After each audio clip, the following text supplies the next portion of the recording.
ஆயுதத்தையே எடுக்கல, எடுத்தா மொத்தமாகவே முடிஞ்சிருவீங்க.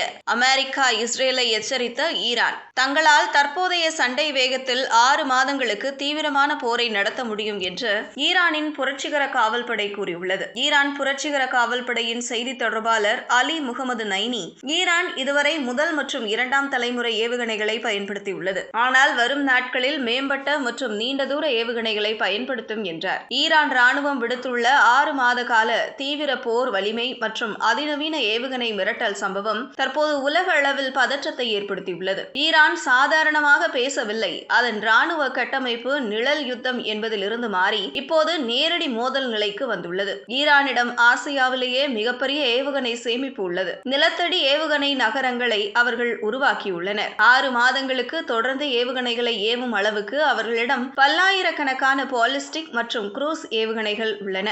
ஈரான் இதுவரை பயன்படுத்தாத ஃபத்தா 2 போன்ற ஹைப்பர்சோனிக் ஏவுகணைகளை இனி ஏவப்போவதாக மிரட்டியுள்ளது. இவை ஒலியின் வேகத்தை விட 15 மடங்கு வேகமாக செல்லக்கூடியவை. இவற்றை இஸ்ரேலின் ஆரோ அல்லது டேவிட்ஸ் ஸ்லிங் தடுப்பு அமைப்புகளால் தடுப்பது மிகவும் கடினம். இஸ்ரேலின் அயன் டோம் சிறிய ரக ராக்கெட்டுகளை தடுக்கும். ஆனால் ஈரான் ஒரே நேரத்தில் நூற்றுக்கணக்கான ஏவுகணைகளை ஏவினால் இஸ்ரேலின் பாதுகாப்பு வளையம் திணற வாய்ப்புள்ளது. அமெரிக்கா நேரடியாக போரில் இறங்கினாலும் ஈரானின் நிலப்பரப்பு மலைகளால் சூழப்பட்டது. அங்கு தரைவழி தாக்குதல் நடத்துவது அமெரிக்காவுக்கு பெரும் உயிரிழப்புகளை ஏற்படும். எனவேதான் வான்வழி தாக்குதலில் மட்டும் அமெரிக்கா கவனம் செலுத்துவது தெரியவந்துள்ளது.